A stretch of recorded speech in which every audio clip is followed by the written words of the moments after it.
All right, welcome back to the Daily Edge, episode 6. Wow. Moving right along here. Today is going to be different. You know, we've talked about a lot of stuff, sports related, running related, leadership, business, but we decided that we wanted to go down a little different path and talk about video games. As much as we talked in an earlier episode about screen time, all of us grew up playing a fair share of video games, and we have some favorites and some pastimes. So screens, video games, we're going to dive in and kind of share some of our thoughts and some of our favorite moments from back then. Cool. Yeah, I'll kick it off. You know, I think that this is an interesting episode. This is something in our lives that I think has been our social connection point before anything else. Before sports, before running, before any of that, this was kind of it. Because we had roped Todd into gaming with us when he was 4, powering up our players on Baseball Stars. I was just going to say that. That's the first memory I have of Nintendo it was set up in your bedroom. I had a half-day kindergarten, and so I would come home at halftime and I would power up the players, and then you guys would come home and you were just blown away. Yeah. But, you know, I think that there is trepidation today. We've talked about this before. God, there's so many episodes now. Or so much time. I'm not even remembering if it was during one of these or not. But as to, I guess we did talk in another time about screen time and about, you know, how to manage that and the positives and negatives of it all. And, you know, we played a ton of video games. And so I'm sure there are people out there listening who have kids. They may not have played growing up. I mean, we still do in our, you know, soon to be 40s and 40s. We still get together as recent as, I think, early 23. You know, we played games for a solid week together there. I think when Elden Ring came out or shortly thereafter. And so we still do that. And so I think we can speak to, and maybe allay some of those fears, right? Kind of speak to the benefits that we've seen and the elements of them that we do appreciate. There is a negative side. I know all of us have gone down particular not so great paths, whether it be with microtransactions. There's something I want to tackle later that happened to Todd and I probably 15 years ago that I still harbor resentment over but we'll get there. We'll cross that path when the time comes. But, you know, I just wanted to kind of kick that out there and say that, you know, hopefully you'll gain some insight as to what positive and negative impacts these could have on the people that are close to you. Yeah, I mean, you guys started way before I did. I'm not sure what system you guys remember starting with. Say that again. ColecoVision was our first system. Okay. Dad had a ColecoVision. Is that with the joystick? With it had like the number pad. There was a number pad. Joystick was Atari. Okay. Or Intellivision. Atari. Yeah. Intellivision. ColecoVision was the first system we had. I barely remember, but there were a couple games. One that I loved playing was called Venture. And every now and then when I find an emulator, I'll kick back and play Venture. But obviously, like most kids that were born in the late 70s, early 80s, it was the Nintendo Entertainment System. Like that was the absolute jump off to the point where, you know, and I think it was fun because it was such a unique and new thing. You know, our dad was playing with us. I know we both remember Dad playing Duck Hunt, rolling around on the bed, like, you know, just clocking these ducks. I used to go up to the screen and I would just hold it right on the screen. Dad would be back, you know, 6-8 feet shooting here. And the fact they had that technology where it figured it out was just pretty incredible back in the day. But I mean, you had those rounded TVs and go up and I'd hold it on the bubble and, you know, you'd fly it all around. It was a blast. I think that kind of pushed it forward, right? Because he was he played with us, so it was kind of an acceptable thing to do. You know, and I think we all played the early games. Some of the ones I remember, obviously everybody played Super Mario Brothers and beating that game and learning how to do the Infinite Lives trick and some of those things and learning how to use the warp zones in Rad Racer. But I think the first game that really captivated a lot of our time was probably you in Legend of Zelda. Oh, yeah. I didn't remember if that or Final Fantasy Final Fantasy was for me. for sure. Was Zelda first? Yes. Do you think? Okay. Yes. Gold cartridge. Yeah, lots of memories of Zelda. I could sit down and play it and beat it now in probably a couple hours. But back in the day when you had the cartridge, you had to blow in the cartridge, to get it to where it would play. But one thing about back in the day, as I think about it, I mean, there wasn't no online. So as much as video games can sometimes make you an individual, like a kind of a loner by yourself, back then we did it. You were really good about encouraging me, and Todd you're 4 years younger than me, so you probably didn't feel this as much, but you would learn something, get good at it, and then you'd be like, I'll just do the research. I want you to play. Yeah. And playing was always the fun part to me. And so I always wanted the control in my hand, and you were like, a way for us to do it together is like you would do the research, and some of the research involved calling Seattle, Washington.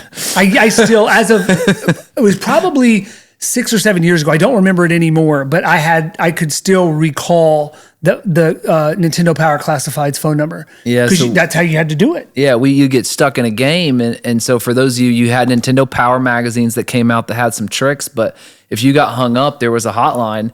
And so I remember we kind of went at this for several months, and I think, and this would have been back in the 80s, got like $100 phone bill. Yeah. Like it's like 99 cents a minute. It was super salty, but we called that several times until Dad kind of informed us that wasn't possible anymore. I learned a lot of good lessons back then, learned how to control my emotions. I remember getting in a near physical fight with a babysitter because I had made it past a particular stage on Rad Racer that it had taken me so long to get past, and it was bedtime and I had to turn it off, and I was just furious. And then the next morning woke up and did it again. And so realizing that it wasn't the end of the world when something like that happened, although I believe it was sort of Vermilion, where was it Nerve that erased all of your progress?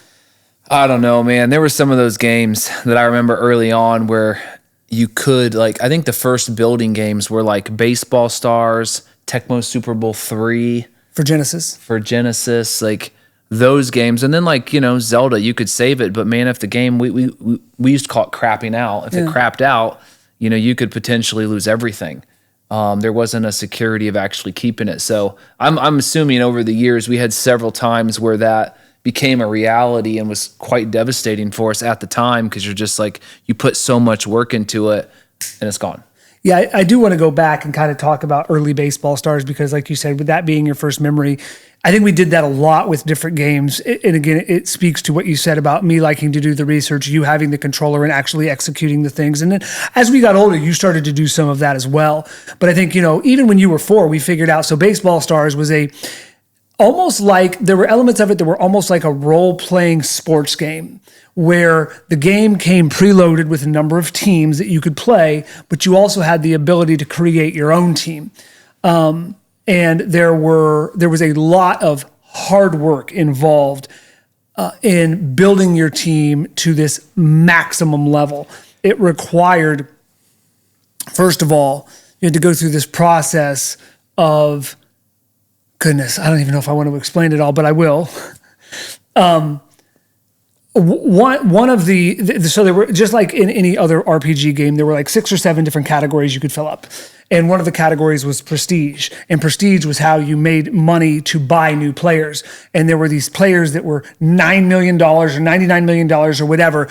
And to get a player that you could max out all of their stats, you had to buy the player for $99 million. So you would make a team and you'd fill up just their prestige, and then you'd make another team, and or you'd play the lovely ladies who had high prestige, and you would have 2 controls, right? And if in your team, you would bean the batters until they walked in enough runs, and then the other team you would throw strikes. And I think there was a 10-0 rule. 10-0 so rule. You could do it in basically one inning. So the pitcher would hit 13 batters, you'd get 10 runs, throw three outs.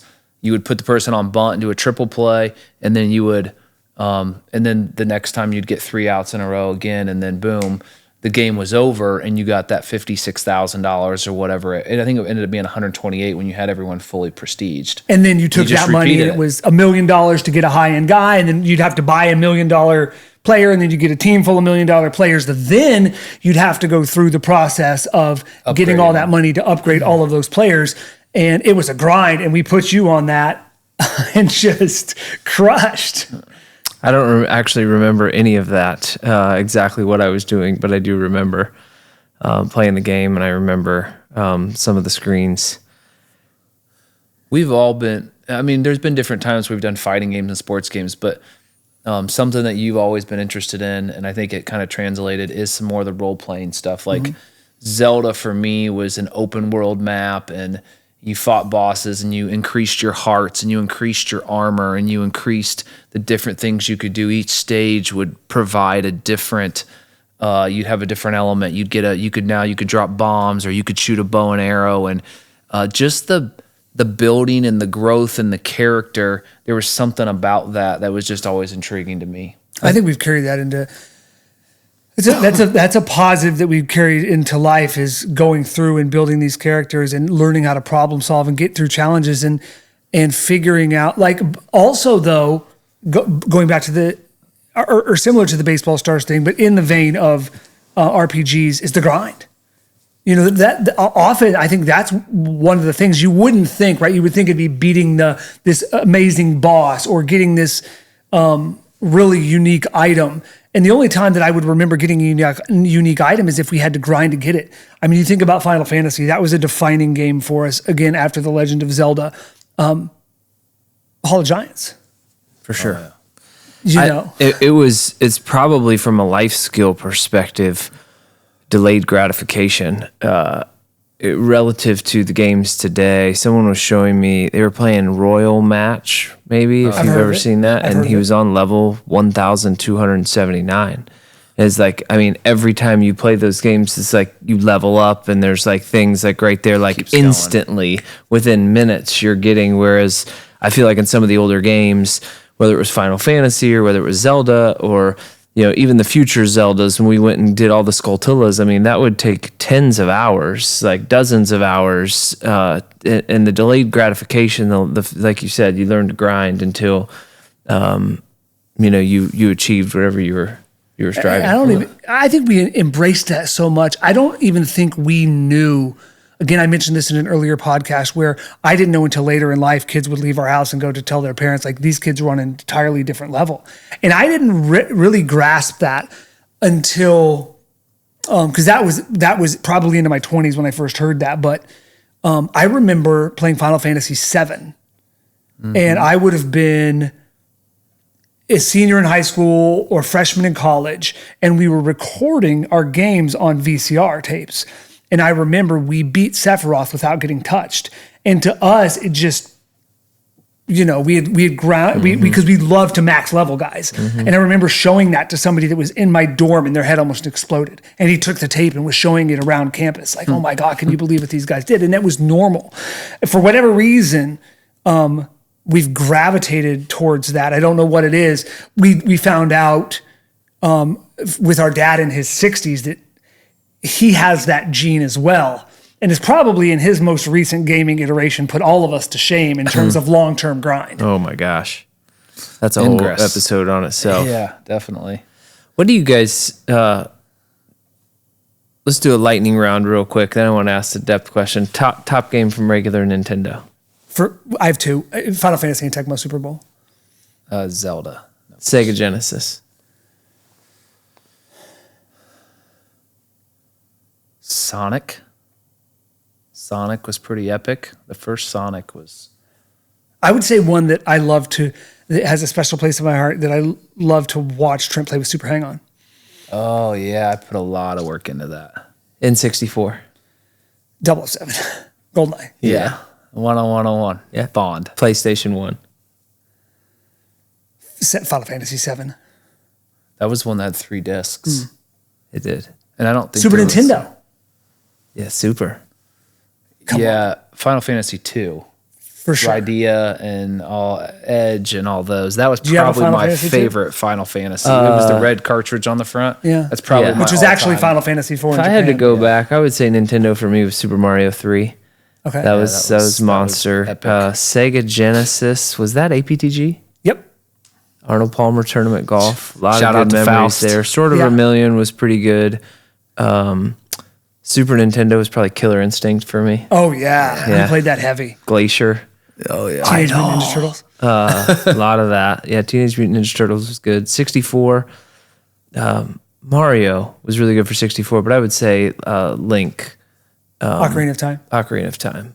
I've played, all that had. collecting all 100 of those Skulltulas PS1? was just ours. PS1, I've got to say Final Fantasy 7. I think it was you and I that played mostly Final Fantasy 7. I mean, NBA in the Zone jumps out. Pippin, Scotty. that was another one that we, Okay, then what's next? The next system would have been PS2. PS2. Was that the one where we waited outside? Were we was- in Huh? college? We Yeah, waited out. we in front waited of Best outside. So then Buy. Best Xbox would have been first. Would have been me and you. Inside I never Drive. played. Inside outside. Inside Jesus. Drive. Yeah. Yeah, so that was a basketball game that me and TJ built a whole team around, and we would work third shift and come home and play Inside forever. Drive. Yeah, inside That drive. PS2 story is great because we were in college and we went and drove. I think we were just randomly driving by the Best Buy and we noticed there was like 10 people in line. It was like, well, what is going on there? And we went home, I think, for a few minutes and we We found looked out what up it on was. the when way. We went home to get stuff. 'cause Yeah, it was, and then we were gonna came back camp out at all 10 night. p.m. and camped out all night. I remember And it was like 40 degrees. Yeah, 30 it was degrees. freezing cold. I remember I had to leave at 6 a.m. Remember Holly came and ended up purchasing it, but we stayed in line for, I don't 12 know. hours? Yeah, 10 to 12 hours to get the PS2, standing outside the line of Best Buy. I'm trying to think of the first game. Did Guitar we Hero play? 3 for me for PS2. Oh, for sure. PS2. But a lot of Guitar Hero. And these guys, like, I was okay at it, but TJ is one of those like, he went to the hardest level and, you couldn't just strum it one way. You had to go both ways in order to get it. And it was just, It's unreal. that was at every family event. Like, you can get, Guitar Hero was way ahead of its time. was Like, wonderful And then the game. drums came in, but That was Rock Band, but yeah. yeah, the Guitar Hero and then all the songs that they would send out. Like, we had so much fun on Guitar Hero. But there was something with PS2 that started to come out. That might have been Final Fantasy X, was that PS2? Yep. What about was huge. Call of Walkaball? Duty? When did Call That of was Duty? PS3. I mean, it was out on PS2, but PS3, Call of Duty for me, by far and away, in the PS3 era. Yeah, we did play a lot of. So that would have been Final Fantasy X. Yeah, it was Walkaball. That we played a ton of that. What was Fallout 3? You had gotten that for me, and was that That might have PS2 been or 3? Ooh, that was Maybe close. That early might have been PS3. 3.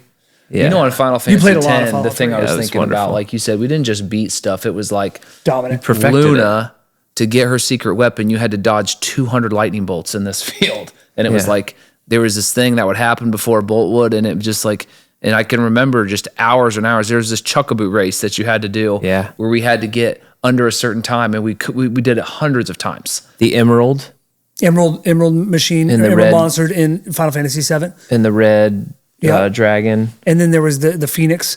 So I think there were 3 ultimate weapons that you had to beat, and we beat them all. Yeah. Yeah, for sure. Which had nothing to do with beating the game. They were all side quests. Yeah. It wasn't a matter of beating the game. It was how many side quests could we perfect it. So I was listening to a podcast the other day, kind of talking about how in today's society, for understandably so, video gaming is a little bit taboo as an adult, right? I think it's kind of looked down upon as an adult if you game like extensively, or you kind of get portrayed as this like mom's basement kind of guy. Like, what are your guys? What's your take on that? Do you think that's founded? Do you think it's misinformed? Do you disagree with it? Do you think it's real? You want to take that? Sure. I think gaming is a form of entertainment. I'm going to take this a little different way and say that there's a difference between, I think, gaming and an addiction. And when you get addicted to anything, it can be dangerous. And so I think some of those stereotypes are like, if I came home and did X thing, whatever that is, every single night, and on the weekends I did it, and instead of wanting to have social time with, like, if it was my go-to to where I'm spending, more than 10 hours a week doing it, then I think some of that stuff probably resonates. It would be no different though if I sit down and watch 10 hours of television, Yellowstone or a series. So I don't look at it any different than that. I think what happens with games, at least with me, is that I don't just do it a little bit.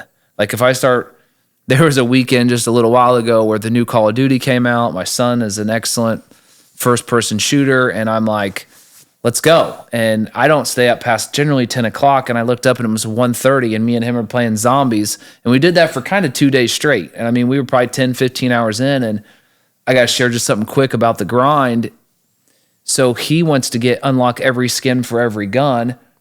For every gun, there's got to be 50 guns. In order to do that, you have to get 1,400 headshots per gun, and he's almost done. So, like, you talk about the grind. I mean, he can grind. 1,400. He found out this trick where he can go to this place and just like light people up, and he wants to unlock gold, and so that's he's got 70,000 headshots. Yeah. You should go up and see it. It's actually upstairs. But like his 70,000, his tenacity of wanting to unlock every weapon, unlock every skin, and like these things, like, so I think he's wired a little bit like us. And there are times where I could say, so to go back to the original question is like, I could see how, depending on what level you are, if you're a casual gamer, but I think anything you do and the people where some of that stigma comes from are the ones that put gaming above everything else. Yeah, and I think also you have to be able to, unfortunately, just because of the way society is, it's like anything else. You know, we talked about sports in our second episode, right? Same thing. There are esports leagues out there. There are esports players that make hundreds of thousands, if not millions of dollars, but it's like playing professional sports. And like we spoke about with our kids related to sports, what we hope they do is take the lessons from sports and apply those to other areas. And if they do the same thing again, we were privy to watch our father, who again, we found out, and we have to talk about it, Ingris, in a little bit, has this insatiable ability to grind. He applied that to his business career.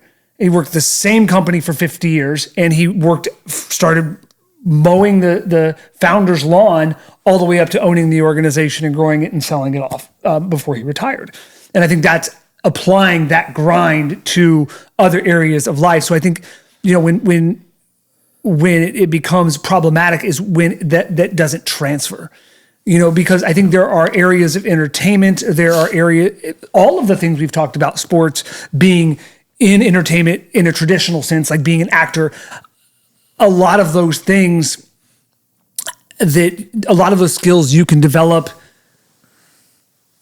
understanding that you're probably not going to reach the pinnacle, but those can be applied other places. And so, you know, I think that's when, for me, it starts to become problematic. I still watch a ton of content as it relates to speed running classic games. I was going to say, you should talk about that. So you sit around and watch classic games and people like speed run, like on Twitch.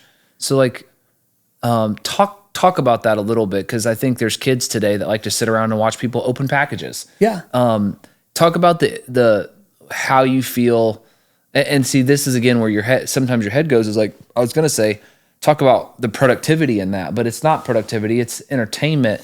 But like, what intrigues you about that? And what do you think intrigues these kids about wanting to watch other people do things? I think there's a couple, so this is twofold, because I've just recently experienced something else. So the first thing, watching classic games, for me, I appreciate that like I appreciate sports. You know, recently, and the public will probably be more aware of this, you've seen some massive accomplishments in classic NES Tetris.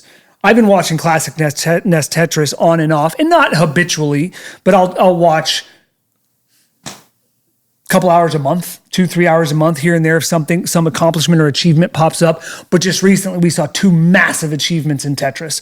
Somebody breaking the game for the first time and somebody flipping the game for the first time, which is unbelievable. But watching people move pieces and place pieces in hundredths of seconds to the point where it has to be muscle memory. You can't think that fast. It's just seeing and reacting. And it's, you know, they've done those tests with apes or with monkeys, and they tend to be faster than humans in doing a lot of that stuff because they don't have the other things clouding their mind. They're just, it's just muscle memory. So watching that from an entertainment perspective is fascinating to me because it's very similar. It's just appreciating a skill set like you appreciate a skill set from a basketball, football, soccer perspective. The new thing that I've been exposed to very recently that I didn't grasp was Switch. And not not meaning that I didn't grasp what Twitch was, but I didn't quite get the live stream thing until Path of Exile 2 came out recently, and I was watching a content creator that I like on YouTube play Path of Exile, and it reminded me of when we were growing up.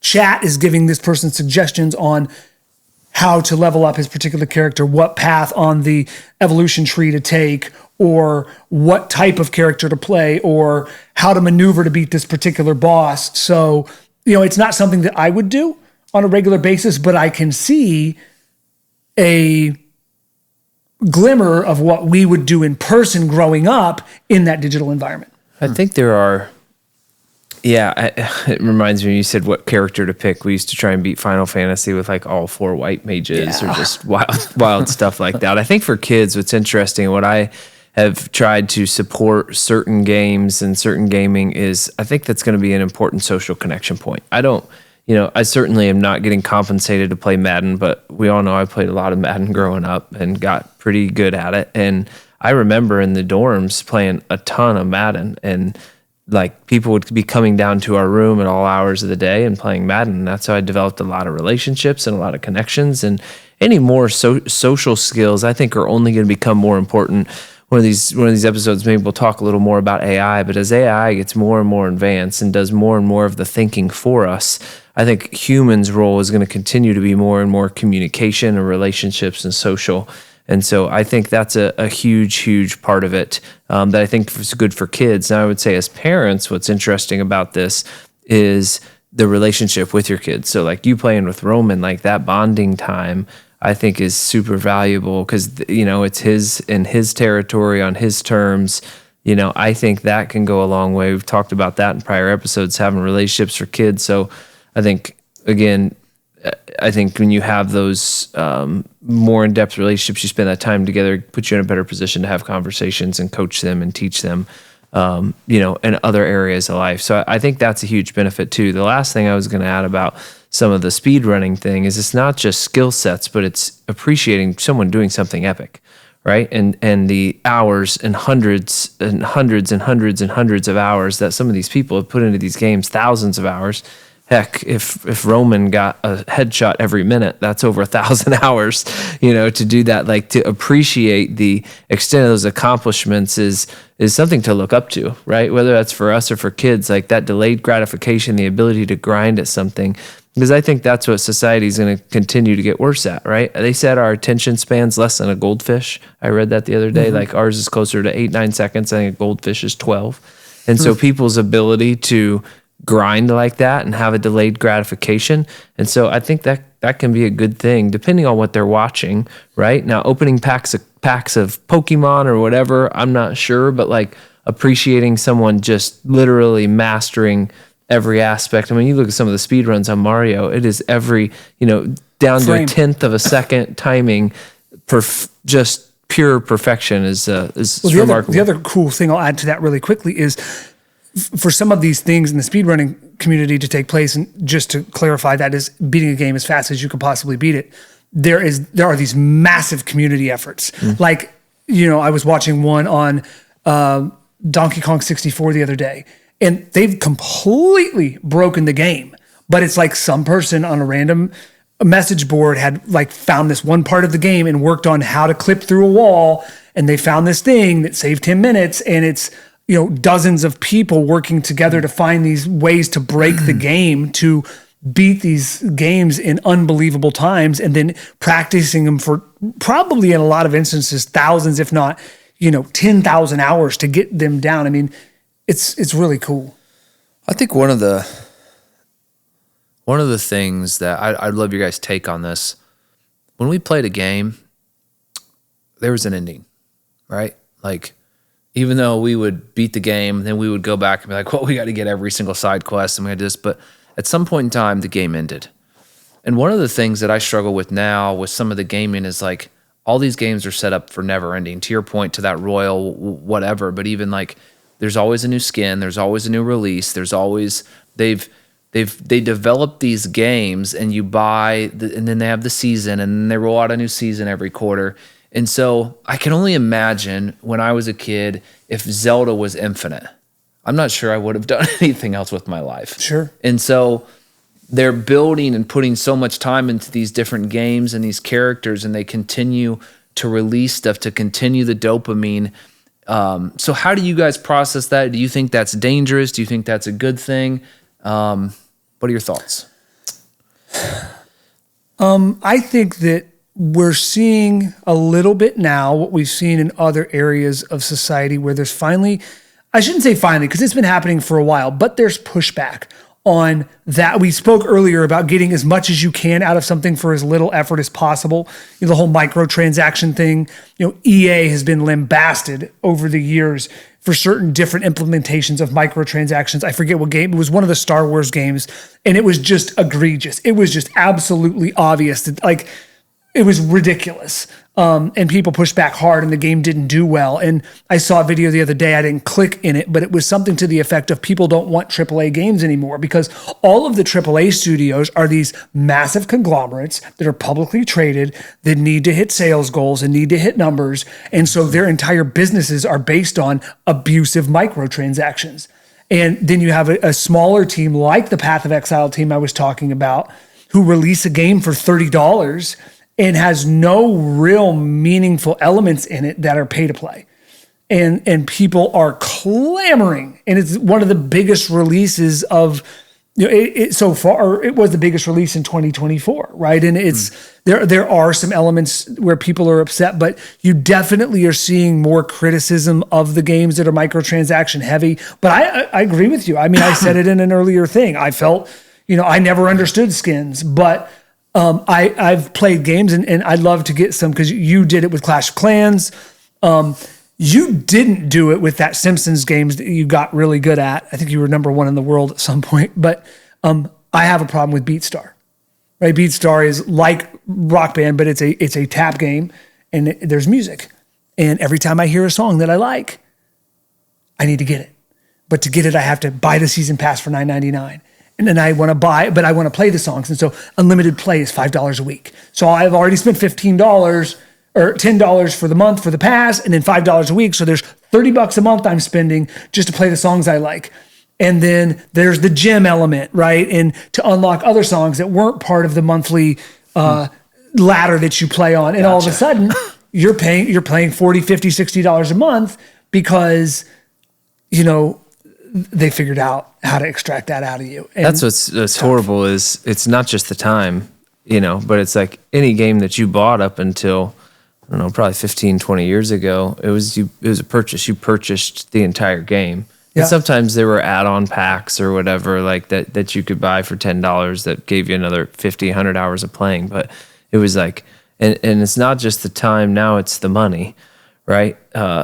How about any epic stories? You talking about the $30, $40 a month. I know I've got one from my kids, but let's talk about some of the miserable failures or some of the going in deep from a financial perspective on some of ththese games. I think people would be impressed by that. I think mine's the least aggressive. So I'll start with mine and then your guys' stories I think are probably much more, but, I've heard, and we've all heard horror stories, but we were in California, I think last fall, not this past fall, or maybe, no, it was early spring of this year.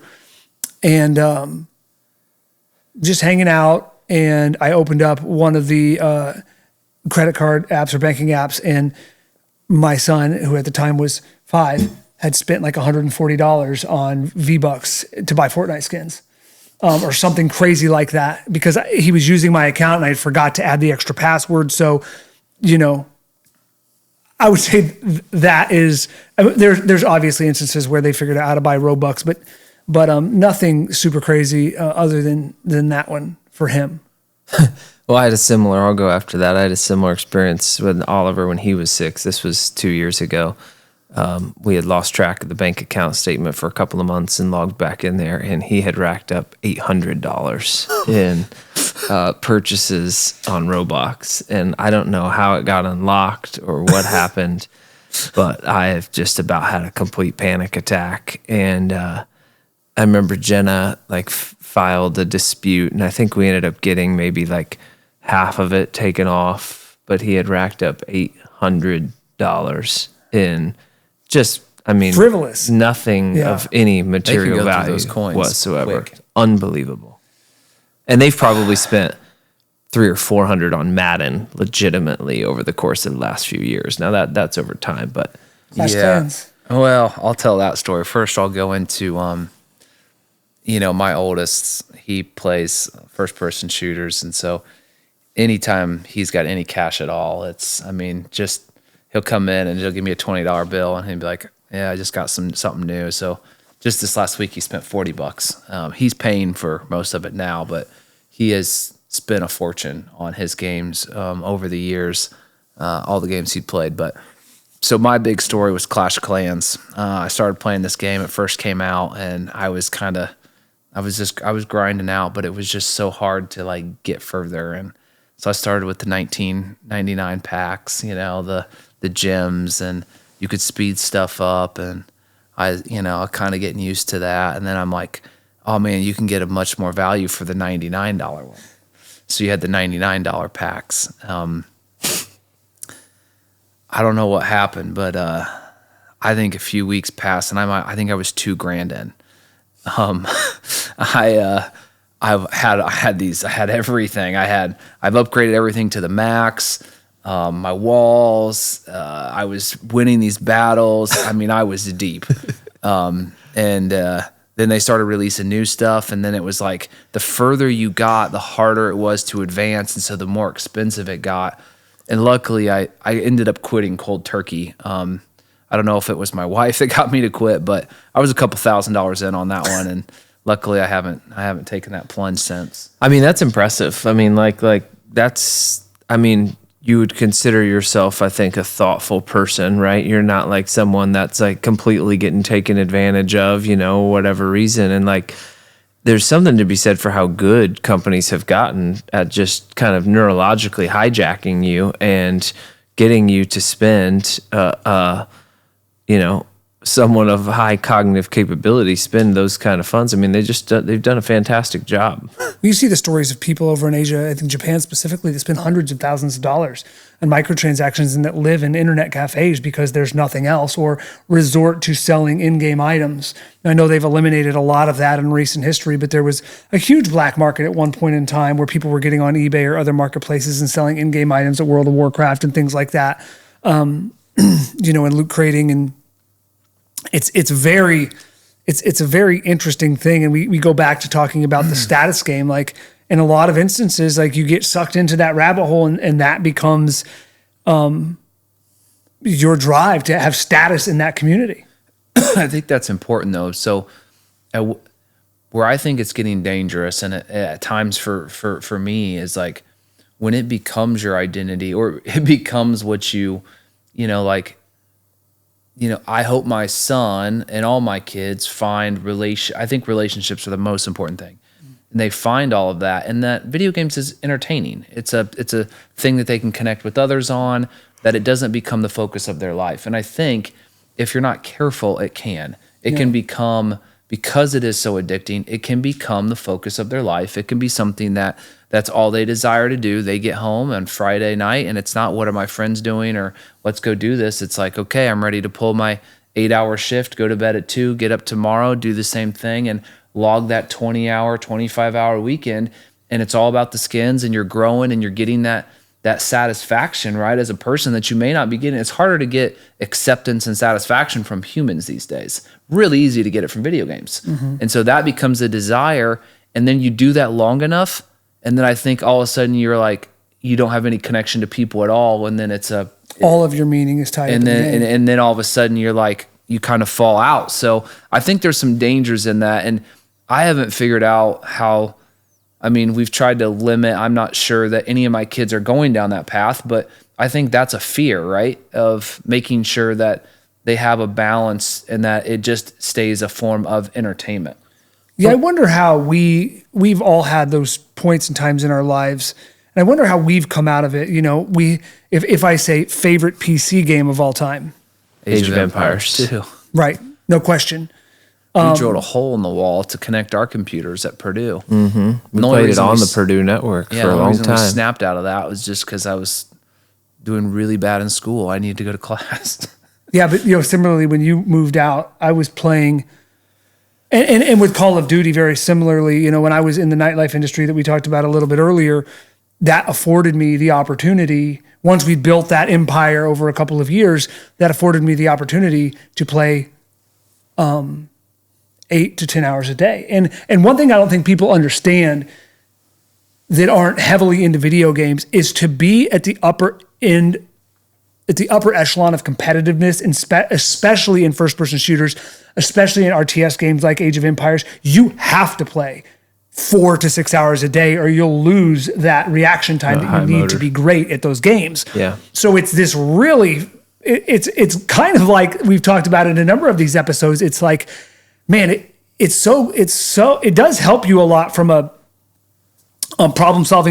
quick problem solving perspective. It does help with hand-eye coordination, and it is something, at least those games were very gratifying when you would win and you'd perform well. And so it's like with fitness, it's like, well, you're going to have to play 6 hours a day if you want to be the best of the best. Mm-hmm. Are you willing to sacrifice that 6 hours? Do you have the ability to balance your life in a way that will afford you that 6 hour time to be somebody who excels in that particular arena?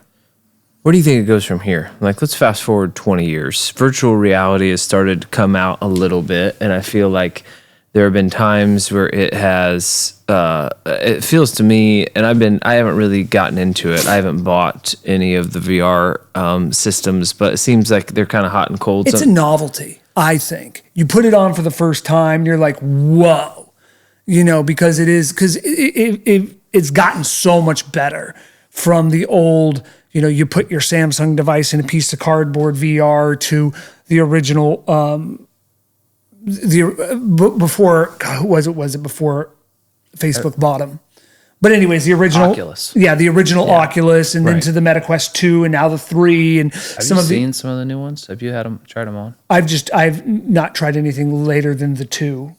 What do we think it's going to be in 20 years? Is it going to go more VR? Is it going to stay like gaming systems on TVs? Like, what does gaming look like in 20 years, 30 years? I mean, it's a great question. I think they're building out. I mean, you've seen Ready Player One, right? Haptic suits and things of more real life. It's really going to be interesting to see what AI does and what technology does to work to the economy, to what are people doing? What are their skill sets? How do they survive? Like, arguably, there is a you know, you could say the world could go 1,000 different ways, but one of them could be is like, you know, you could live in a virtual reality. Like, you remember when at Bitcoin they're selling all these different, you know, digital like land places where you could buy stuff and you go in as an avatar. Like, it could get to that. I hope it never does. But I just don't know what that looks like. I don't think it will. And I say that because you've seen pushback on virtual reality. You've seen now, and you can say that Apple's headset failed because it was a price point thing, right? But like the hype around that particular item was off the charts, and Apple Vision Pro is now dead. I think there's something. Maybe it's a something wired in us that doesn't because that doesn't feel comfortable with things that are on people's faces. I mean, even going as far back as Google Glass, right? When we had that, was one of the first people to have that. Nothing in that realm has ever stuck. The other thing that's interesting is we were lucky enough to live in the era where it came from nothing to something. Mm-hmm. Video games were around when we were kids, heavily. You know, there were a couple of home systems, but it was mostly in the arcade, and we've got to see it to evolve to what it is today. But if you think about it, for the last, I don't know, you'll every now and then you'll see like a preview of the newest render on the newest Unreal Engine, and it's like, oh my God, this is crazy. But if you look at the games, nothing's really changed in the last 4 to 6 years. It hasn't gotten exponentially better or that much more realistic or created a world that you get lost in and feels like actual reality. And most of the mechanics of the games have remained relatively similar. I mean, we were playing some of the early Dark Souls stuff when you were in your old house in Marion. And Elden Ring has most of the same mechanics that did. And that was a 10-year difference in time span. So I think that people are starting to appreciate the difficulty of certain games, appreciate the things that we appreciated when video games came into play. And the hope is that it will kind of return to, it never will return fully to what it was, but to more of a traditional form of entertainment. And I don't know if other industries have experienced this. I'm sure they have. And maybe we can expound on that a little bit. Like, have there been instances in cinema, or like gambling as a form of entertainment? Have there been instances in gambling where, like, maybe you could go with gambling to the height of online poker? Like, it was absurd. Got a couple of those stories. Right. But it's kind of been pulled back a little bit in that arena, although on the other side of it, when it comes to sports gambling, betting it's is through the roof. Blown up. Yeah. So I think it's kind of come back a little bit. Again, maybe my worldview is a little bit off. And this is my echo chamber as it relates to kind of the content that I watch and the people that I follow. But I don't think it's going to. If virtual reality, that's it. You got to have something on that makes you feel like you're in a completely different world. And if those don't catch on, I would agree with you. They're just so stinking good, and the games that they're coming out with are good. I just don't know if the market's going to shift to your point, if people want it to shift. And it's going to be interesting. I mean, I think you got like tablets are good. I think it'll be interesting to know if it retraces and does so permanently, or if it bounces back. So tablets are a perfect example. Microsoft came out with tablets, right? Yeah. It like flopped. Yeah. It was a complete flop. Yeah. And the iPad. And then I don't know how many years later, multiple years later, the iPad came out, and it took a little bit of time too. But then all of a sudden, tablets were like it was crazy. So I'm just wondering if for virtual reality, if it's still, bless you, is this a little early? Or if it's just a trend that's not going to catch. I mean, you've seen other endeavors, like with the Woozer, which is that wearable speaker that you can feel. Or I have a pair of shoes at home that have speakers in them that were, or not speakers, but like vibrating subwoofer feeling. And you're supposed to immerse you more in the game.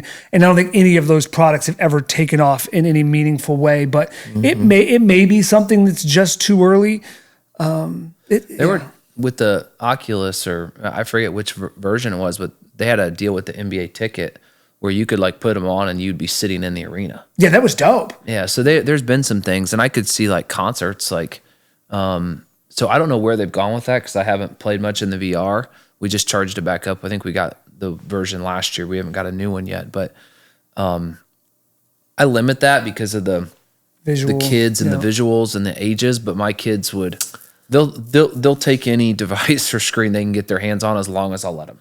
So let's talk about that for a minute. There's been a lot of studies that have come out about kids and screen time, especially younger kids. I have some close family members who are basically not allowing their kid to have any eyes on a screen until he turns, I think, 5 or 6 or something. Because there's a lot of research out there that shows kind of some of I think what is still a little bit out there is how temporary or permanent is the damage, right?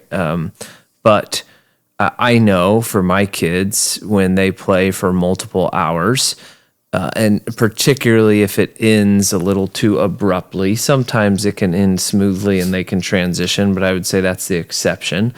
There is a level of irritability. There's a level of frustration or just antagonism that comes out when screens, or I can noticeably tell a behavioral difference. And again, we talk about context and everything's boring because when you're getting the most, when you're just getting crushed with dopamine and you've got some of the most engaging things, everything else does seem boring. I remember as actually just a little bit of a sidebar, they used to talk about how sitting around a campfire reading a story was like a very highly engaging event way back in the day. Like, because obviously writing and the printing press hasn't been around forever, right? For us, it seems like that, but to have like books and things to read was like a crazy. And now, obviously, even that people struggle to sit down and read. But now it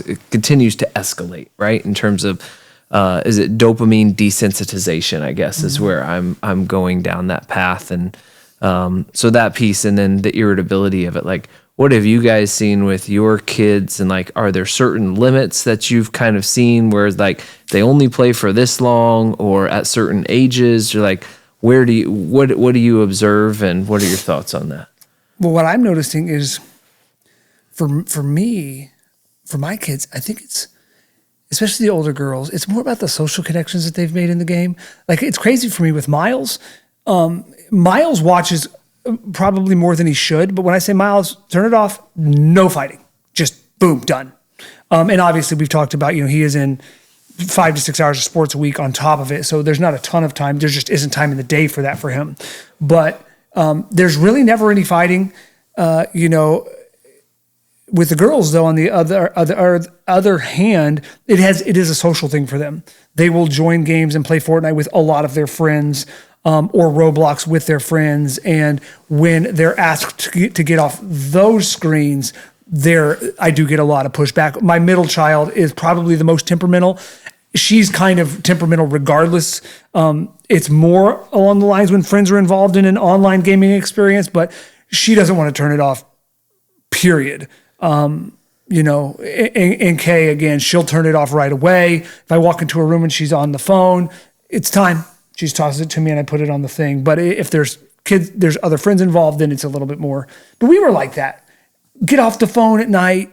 If we're talking on the phone, depending on how old we were. The cordless phone when they came out first. You didn't have the cordless, but then you could keep it in your room and call late at night, and people had their own lines. But yeah, I remember doing that. How about you? Well, so just to give you our kind of rules and boundaries, kids get an hour a day on their phones. My 7-year-old does not have a phone. My 11 and 12-year-old and 15-year-old do. And fully functioning phones? Fully functioning phones. They get an hour on practically, period.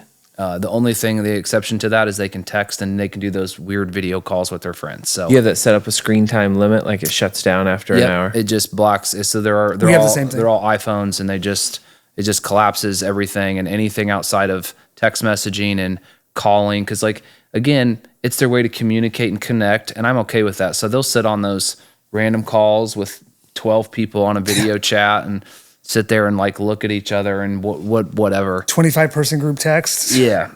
So there's a lot of that going on with the girls. The girls especially tend to use the phones more socially. We have no social media. Our girls do not have any social media platform. They do Roblox. Mm-hmm. That's the thing that Eden is really involved in. DTI. So is that's an hour phone time? Does that include any sort of screens? Like if they wanted to play video games or they want to do other things? That's where it gets dicey. We don't allow video games during the week, so that's not a problem. So during the week, Monday through Friday, they got an hour.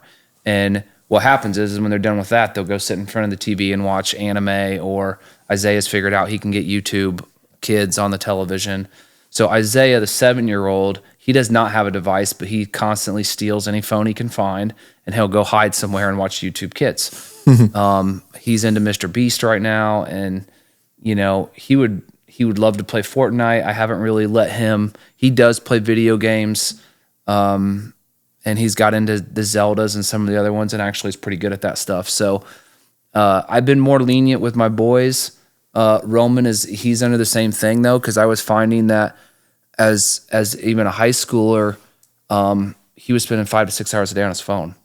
And those kids are smart. They were figuring out ways to break around things and do things. And what's happened, one of the tough parts for us has been he's got a school iPad, and they've figured out how to do whatever they want on the iPad. Same thing. They install Retro Bowl, and they can play football on their iPad in classrooms. And so when I limit everything on his phone, and then the other rule we have is no devices in your room at night, right? So that's the other thing is like you take the devices out of the room because I don't want them living in the room. So on the weekends, I want them to have freedom. Again, I want it to be entertainment, not addiction. But the hardest part is like you're better off to just take it away, period. because then it doesn't become a thing. But my girls are pretty good. They get off of it. They can go days without it.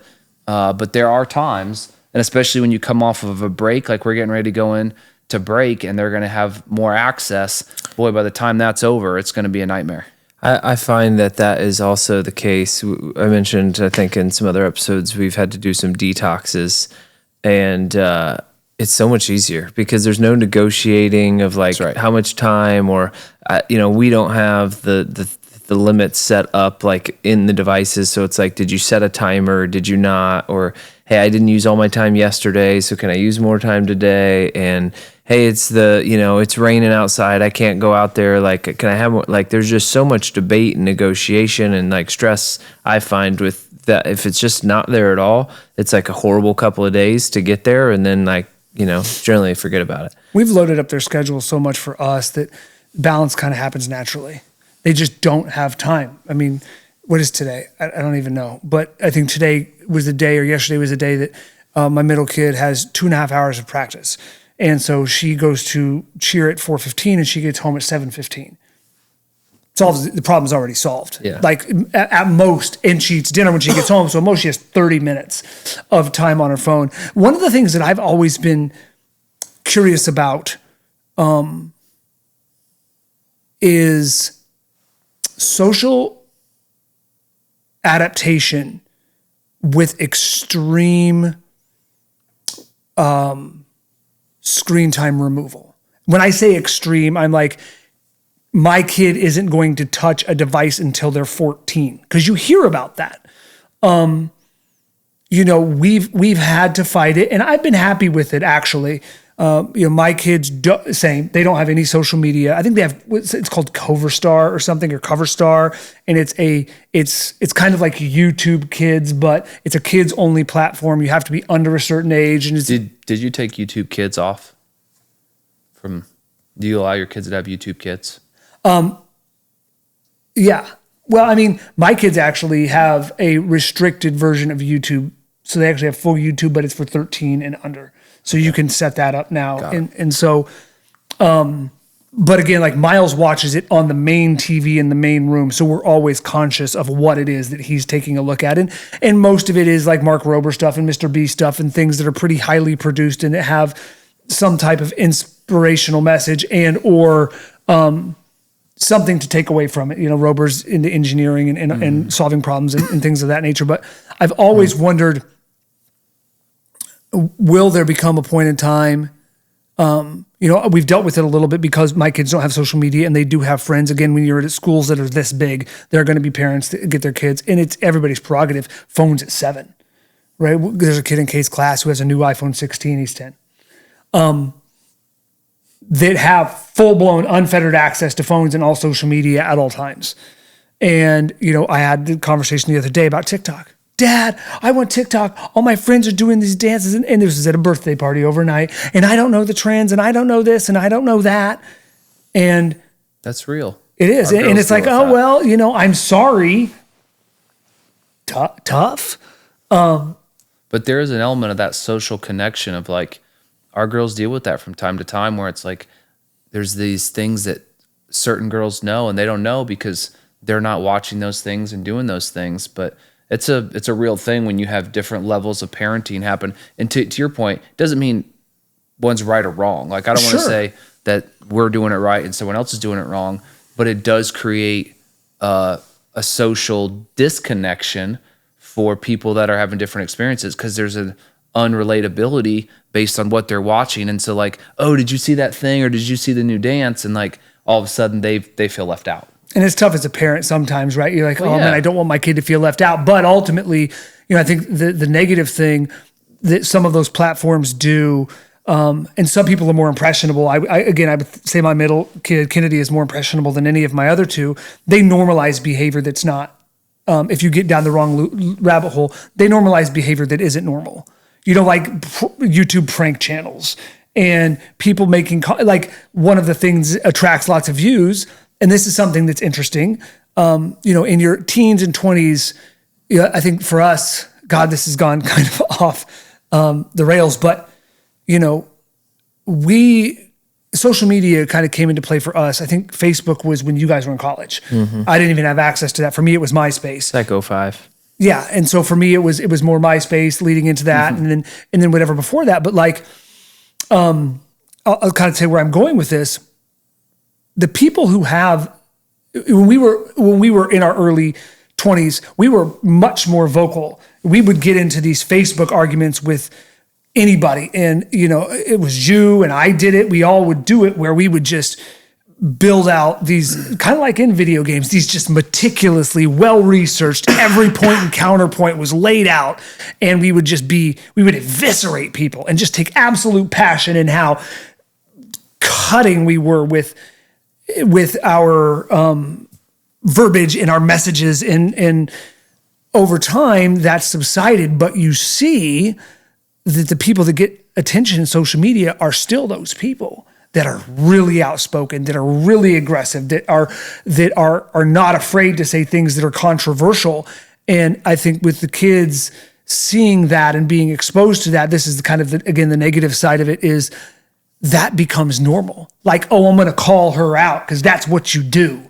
And I'm going to check her or him because that's what you do, or fight him or do whatever. And then, of course, as you get older and more mature, you realize that that's not the path to the right place. Favorite video game of all time? Switches. Of all time? Yeah, I'll pull us back to video games here. And then my follow-up question while you're thinking about that is, if you had to pick a video game for your kids to play for the rest of their childhood, which one would you pick and why? And that could be from an entertainment value perspective, could be from a learning perspective. What was your favorite game of all time, and which one would you pick for your kids to play for the rest of their childhood? I mean, there's so many monumental, like, I would have to just Top five. I'd have to pick Sure. a genre and say, like, Top five. Zelda, all the way from Tears of the Kingdom and Breath of the Wild, which are phenomenal games, which I've got to play with my kids together, and that's been a blast. So those two, but back to, like, if I could say the Zelda series was an incredible series. There were the Final Fantasy II in particular. That would be one that I'd be okay with my kids playing, that or one of the new Zeldas. Like Final Fantasy II, there's just so many lessons and there's just so many things in that. And I love the characters in it and I love the storyline. So it would have to be in the Zelda range, or maybe Final Fantasy, one of the Zeldas or Final Fantasies, just because I think when you play with something as a kid, you just have this connection to it. That would be where I would land in that realm. You go and then I'll go. I would say my favorite game of all time.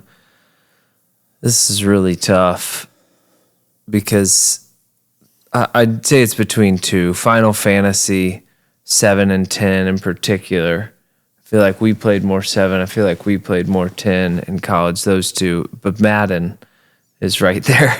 I played a lot of Madden, and that was a lot of fun. And I just, from a social perspective, that was really big. And I don't know how many people play some of the sports games anymore, because first person shooters and there's so many other different genres. I don't know that Madden is what it was 20 years ago. It's crazy to think about when I was going through school. But I would say those two probably on both fronts in terms of my favorite games growing up. And I think there's just a ton of lessons embedded into those, from the problem solving to the delayed gratification to the hand-eye coordination and strategy, the social aspect of it, being able to play it together with people with them. What do you think you spent the most hours in? Think it's AOE? I mean, it's so hard because there were phases where I did both in such high volumes. Like, we played AOE 2 at Purdue. I mean, we would go on 10-hour binges and go to bed at 6 in the morning. I did it with TJ for 3 years. I think AOE 2 might be my... We played that. Me and you did that for ton. 3 or 4 years, and then I flipped around and did it with you. I had like a 7-year run in that game. But Madden, there were lots of years where I played just so much Madden at college and shortly after. I remember being down in my basement. It was the only time I ever had a migraine. And gosh, could never relate to people that had migraines. But I sat down. I don't know what I was doing. I was kind of sitting like sideways and whatever. And I must have played for like 8 or 10 hours. And I felt a little bit of like kink in my neck. But I had no idea it was coming. And I had to stop because I think this was maybe close to when Noah was born. So it was maybe 10 years ago. I remember just kind of getting a little bit of a headache. And I couldn't get out of bed for like 2 days. My head just pounded and I was throwing up and like it was unbelievable. And no body aches, no nothing. It was just all but I would say those would be close, but we also spent a ton of time on some of the Final Fantasies. Now the Final Fantasies, I don't know that it racked up because I mean there was an end to those games, right? We might have played them multiple times. We might have put in 30, 40, 50 hours each time. But, I mean, we played hundreds of games of AoE and Madden. I would have to top 5 it, but it's all around specific experiences. My safety blanket's always Final Fantasy 1. Anytime I see a system, or that's kind of something I gravitate back to. Really enjoyed that game. 007 GoldenEye, there were a couple of years where we would play. What an experience. The three of us, Phil Dodick and then John Faust, who wasn't playing, was down watching Happy Gilmore, and we'd stay in the basement for... APDG? 12 hours. Yeah, for an entire summer, every day. So that was a big one for me. AoE was a huge one as well, playing that for hours and hours a day. I think the game I've put more hours into than any is just a Call of Duty series. I mean, there was a point in time where there was a year, I think probably when Modern Warfare 2 came out, that I put in probably 3,000 hours in the year. Because, again, my lifestyle afforded it, in terms of having that time available. If I think about what I'd like to see my kids play, I can't think of a specific game, but I'd like something that rewards like a Fallout 3 that's sandboxy and rewards creativity and really challenges standards. In that game, I think if I remember right, you can build and or craft things out of things you would never think to craft together to make things to help you solve problems. Kind of like spells in the latest Zelda and Breath of the Wild. You just put random things together. Yeah. Yeah, so something like that, although I would love it if they were to play something like a Final Fantasy, I don't think that translates well to today's kids. It's just not sophisticated enough. And I just know it's a nostalgia thing for me. So you mentioned, and this is 100% true, we would be down in the summer. We had probably 60 days of summer. And we would probably, from 8 a.m. to 10 p.m. and we'd play basketball probably for a few hours as part of that. But we would probably put in, I would say, a good 500 hours of video games over the course of a summer. Oh, yeah. That probably isn't. And I guess I feel like if I look at my kids today, I would just be in a complete panic if they were spending 500 hours a summer playing video games. However, we made it out. Yeah. And I wonder if there's also aspects of this where we're overreacting a little bit. Is it some of this that they, it's a phase and they're going to take what they take from it, but they're going to grow out of this? Or are games so addicting and these days that we really need to be more intentional about managing the... You'll know in about 15 years. I think that social skills are so important. I think if we talked about that, if we sat around and talked about that for an hour, we talked about any skill set as a human that is the most, we heard this from our parents, it's the most important for overall success, is by far your social skills, your problem solving, your communication. For me, when the fear subsides is when they're doing it together. So my kids have recently been playing Fortnite together downstairs on a team, and they went down one day and they said, "Dad, we're going to play Fortnite. Can we get a new skin?" I said, "If you win 10 games of Trio, you can get a new skin." They were downstairs for 10 hours and won one game. But I didn't have a problem with that. because I was listening to them talking about strategy and how to win. And then I went down and played with them and kind of coached them a little bit on how to if you want to win the game, guys, you might not want to fight. You might not want to take this approach or that approach, or you might want to focus on staying together versus like the things we've learned. But that's when I had no problem. And I think that may have been with our parents. Like we were down there together. And I think that was a big games. thing. We were down there together. We were involved in enough stuff that always brought us out of it. And I think there's probably some of both, but as AI gets more and more prevalent and it takes a lot of the technical skills of what you need to do and learn, really the only thing left is social interaction, right? Like we were talking about this in the insurance world. If you can have AI can do all the technical stuff, if it can read a contract, which is a policy, and it can tell you what it's missing and what the gaps are, like that is a huge skill set in insurance, right? You have the individual that has to understand contract law and be able to analyze the policy, and then you have the sales guy, and sometimes that's the same guy, but if you can replace and or help a sales guy with the technology side of it, now it's all relationships, and nothing moves in this world without sales. And so I'm the same as you. Like if they're doing it in, like when Call of Duty came out and it was like the first time where you could get your headsets on and we could all sync up and play together, that was awesome. Yeah. I mean, you guys were out in Seattle. We were still playing. I mean, 4 a.m. came quick. And you would get lost for hours and hours and hours. But I don't have as much concern when it becomes a social aspect. It is the individual aspect to where when somebody chooses video games over social interaction over a long period of time is where I think it starts to get dangerous. And when you say social interaction, you're defining that as they're playing with people in their social circle locally, people that they know. Correct. Was that how you would define the social interaction? Yeah, as opposed to first-person shooter with random people? I think. Yes. Well, I think you could. Yeah, I think it's very important. But I think there is definitely a little bit of value, even if you're playing. Like it's a different dynamic, right? Because when we were coming up, there wasn't the ability like there is now, where you can jump on Discord and play with randoms. You know, you can get a new random group of 4 people thing, every yeah. time and just rip through. Back then, you would find somebody in game that had a particular skill set or that complemented well or that went on a good run with you for 3 or 4 hours and they'd become part of your crew. And then you develop a social. So it's just another person that you're honing your social skills that may be from somewhere else in the country and have some different personality quirks, and it's helping you improve that. So, you know, it's different in that regard as opposed to just ripping mindless people through your group and never really developing a bond with anybody. Or, I think there was a game called Destiny 2 where my oldest, they do enforced teamwork where you have to, Raids. Yeah, you have to go on raids and you take people through it. So there's an element of coaching and showing people how to do stuff and someone taking you through it. So I think games like that encourage that type of interaction are positive. If you could take one platform off the table or one game off the table indefinitely, what would you take off? mobile gaming.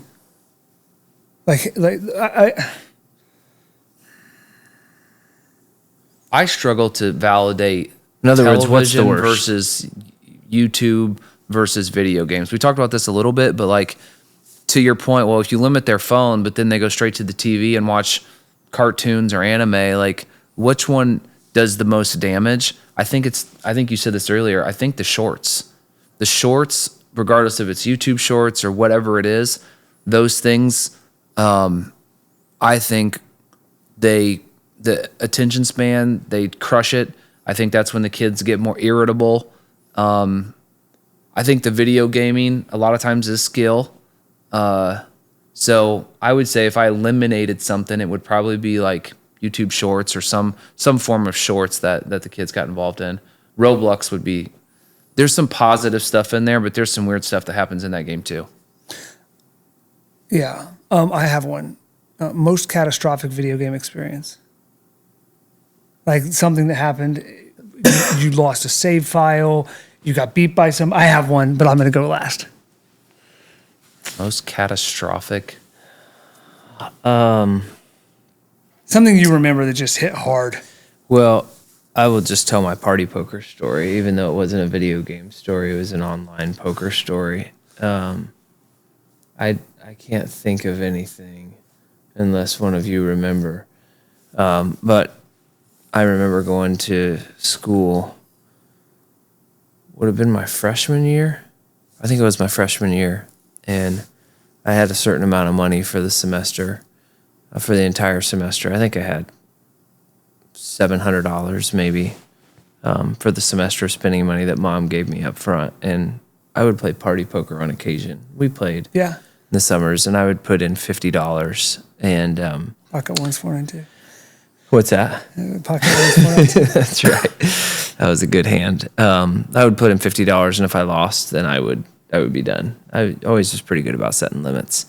And I was at school, and no one was watching, and I had, it's one of those things where you kind of experimenting with stuff when you're out on your own. I remember I put in $50, and I ran it up to like $250. And it was like, man, this is going to be great. I'm going to have almost $1,000 for the semester. And then I proceeded over the next hour to lose it all. And my only thought in my head was like, that is the most unbelievable bad streak of cards that you could possibly have, right? Like to lose $250 straight. I was playing a reasonable table limit to where like you had to have an unbelievably bad streak to lose that much. Just like I got to put the 50 because you got to put another 50 in to get the swings, right? You got to wait for the cards to come back, kind of like a slot machine. You want to put enough in to where it like pays you back, right? You pull a slot machine. So, anyways, so I put in $50 and I lost it, and I was just thinking to myself like, this has got to come back. And so I thought, well, here's what I'm going to do. Now, when I put in this third $50, I am going to play just this one last kind of at the same limits. And I ended up losing that $50. And it's like, this is just like the odds of this has got to be excruciatingly low. So I'm like, I'm going to put in 100 this time, $250, but I'm going to go up the limit. I'm going to go up a table because I'm going to get my cards when when I'm betting more money. And I remember putting in the next 100. And then I lost it, and I put in the next 100, and I lost it, and I put in another 150, and I lost it. And I remember sitting there. It was like 3 a.m, and I lost $500, the vast majority of my money for that entire semester. I remember just sitting there stunned. I had eaten. I still remember that moment. There was a box of Mad Mushroom pizza. It would have been off to my left of where I was sitting, and it was just one of the most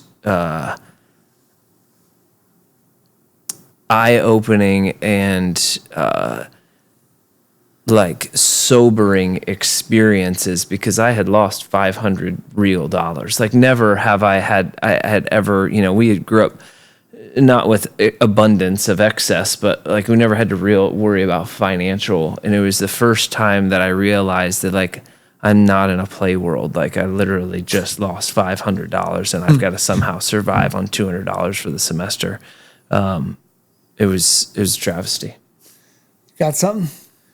You're going to go to Adobe Wars, aren't you? Yep. I don't remember anything particular. I know that there's been times where someone wrote over a file or didn't save anything, but nothing like I can say at this moment and say this. I remember where I was sitting and what I was doing. But. Damn right, I'm going to Dope Wars. I'm never gonna forget it. Dope Wars? Yeah. This is good. Gosh. So there's this game called. It was almost like a text-based game. There were very rudimentary graphics. I think it was an iPad game or an Apple game or something. And the premise of the game was you bought and sold things, and you attacked people. And whatever they dropped, you would get. But it was like a traditional gangster type game. And you tried to build this empire, and then you'd buy new things. And again, back to kind of our theme here, it was building, building, building. Well, I was in Seattle. Todd was. Were you in Indy at the time? I don't know, but you were definitely back on East Coast time. We would run the game 24/7 because there was a running clock, and so when I would sleep, he'd get up and he'd play, and then he'd sleep and I'd play. And we were like hitting the leaderboards. We were way up there. Well, I swear to God. And no going into this as TJ tells the story. TJ, which is part of the context, is TJ's always been very good about just being able to pick things apart, and at a young age he is always able to kind of figure out how things worked and would leverage that kind of to an advantage in a lot of cases. So in this particular case, and I don't know if we'd heard about it post or prior that there was hacking going on in this community. And I got in a battle with somebody and they dropped like $30 million or something. And in a normal battle, you get a $1,000 or $2,000 or $3,000. And I got it, and I started buying all of these things because you could buy or set up like enterprises that would generate more money, like a gold mine, I think was the top thing you could do, and you could have it. And so I bought all of this stuff, and our account got locked out. It got shut down, and I emailed them. I'm like, no. And Todd, from the day it happened, swears that I did it, that I hacked it, that I put a cheat in, and that I got this 30. And I will never admit. I swear to God, I fought a random guy. I actually do remember when this went down. And he dropped $30 million. And he's like, I bet he dropped $30 million. I'm willing to let that one go after 20 years, but I was convinced that TJ had tried to find a way to break, to get the edge and got the account shut down. And I mean, that would sound... And I don't blame you because I typically would do something like that. I do want to say this, and this maybe is a good closing statement, because you made a kind of a statement earlier. I think that the three of us really collectively, because of our exposure to video games, because of our exposure to everything, and I think we've got to be cognizant of the fact that it's a moving target. When we were younger, the balance between, we're just talking about social, the balance between sports and video games was probably here, right? As opposed to this being the middle. Today, it's probably right in the middle, or maybe even a little bit more this way. I think that, and I guess I'll speak for myself, and then maybe if you guys want to close out too with how you feel about it. My career and success is almost a direct result of that.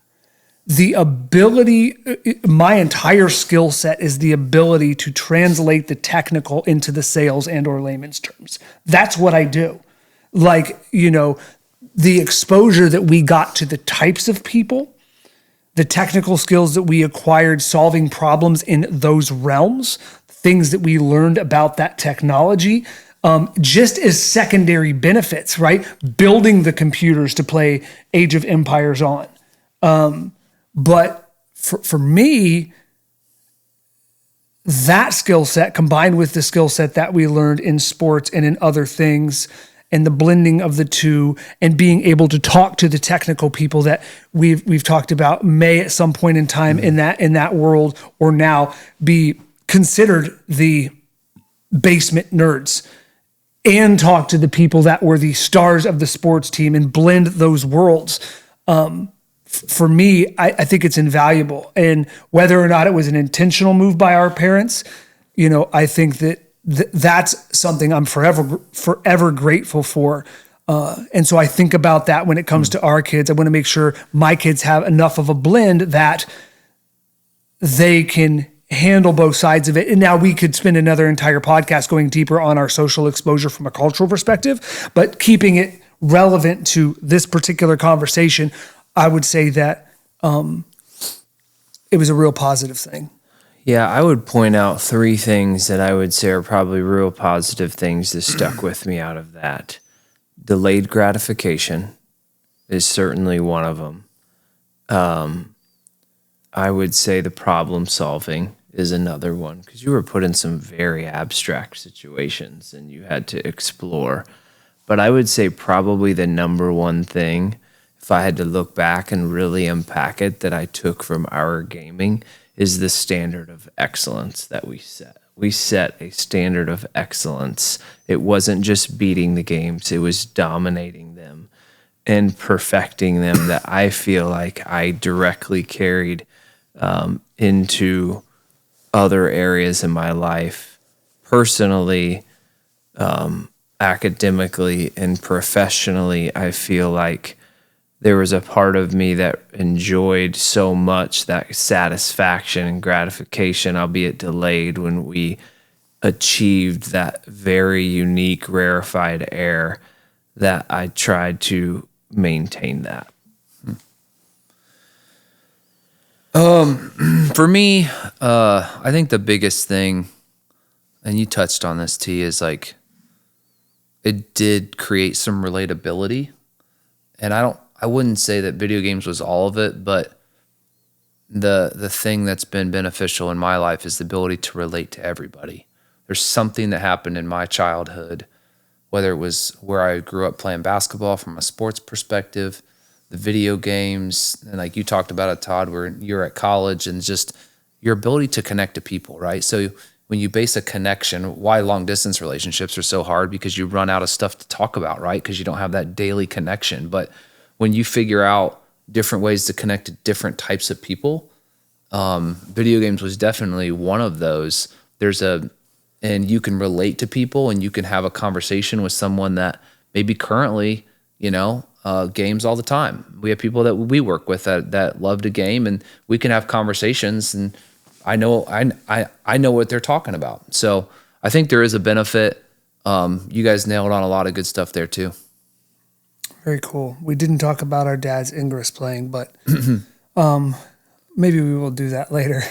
So I think that's probably a good place to end. Yeah. Yeah. That's good. Anything else you want to share? Yeah, I think so. I would just close on,